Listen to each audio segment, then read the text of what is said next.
pasensya na kayo sa ate ko. Kasi buong magdamag na po ako hinintay. Ngayon, umaambon. Gabi na rin. Hindi naman po alam ang gagawin niya. Kaya nakatulala lang po sa video. Pasensya na yan. Hindi talaga marunong mag-video. Yan. Alam mo po yung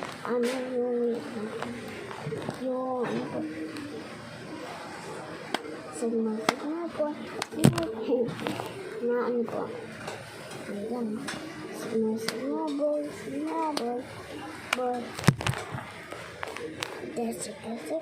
Kasi po. Signal.